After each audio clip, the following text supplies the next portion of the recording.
Hello friends, আজকে শনিবার হয়েছে আর রান্না টানা করতে লাগতো না, একটা সুন্দর জায়গা নিয়ে আইব। অ্যাকচুয়ালি আমরা হালকা দিতাম গা বাড়িতে অনেক প্যাকিং টেকিং করতে লাগে, এর লাগিয়া নিয়ে আইব।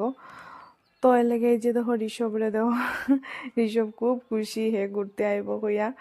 আর এই যে ঠান্ডার মধ্যে আইছি, 3-4টা সোয়েটার লাগাইছি, কারণ এত ঠান্ডা। এর মধ্যে আমরা স্কুটি দিয়ে আইছি, তো বুঝরা এদিকে হিটার উটার জ্বালানি আছে অবশ্যই। এখানে অনেক মানুষ।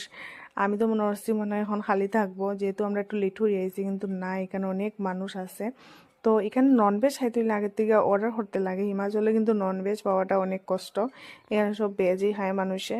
আর এই যে দেখো কিতা কিতা দিচ্ছে, রুটি তো থাকবেই, জানোই তারা রুটিটা খাইতে কিন্তু আমার বহুত ভালো লাগে। আর আমরা সবসময় তো ভেজই খাই, তোমরা তো দেখোই। ভেজ শরীরের পক্ষেও খুব ভালো ভেজ খাওয়া। তো এই যে দেখো হানিটা কিন্তু খুব টেস্ট করে বানাইছে, এটা অনেক ধরনের ডাইল, এখানে বেশিরভাগ মানুষ ডাইলই খায়। কিতা ডাইল বা বাড়ি বাবা, এটা আমি নামও দেখছি না, অত ধরনের ডাইল খায় তারা। তারা বিয়া হইলেও খালি ডাইল। আর এখানে বিয়ার মধ্যেও কিন্তু নিরামিষই দেয়। নিরামিষ কইলে কিতা হইতো, আমরা মাংসও পাত্তা পাইতো না। তারা যেভাবে রান্না করে এত স্বাদ করিয়া। আমি 1-2টা বিয়া খাইছি, তোমরা তো সেদিন দেখাইছিলামও আমারে। এরকম বিয়ার থেকে আইনা দেয়, ঘরের মধ্যে আইনা দেয় খানি, বিয়ার খানি। আর এই যে দেখো, এটা একটা ডাল বানাইছে, আর এখানে 2 ধরনের ডাল দিছে আর সবজি দিছে। আর রুটিটা এত নরম করিয়া বানায়, মানে খুব টেস্ট। আমি তো এরকম বানাইতে পারি না। আর এই যে দেখো সবজিও দিছে, সবজিটা অ্যাকচুয়ালি এটা লাউর সবজি, মিষ্টি লাউয়ের সবজি।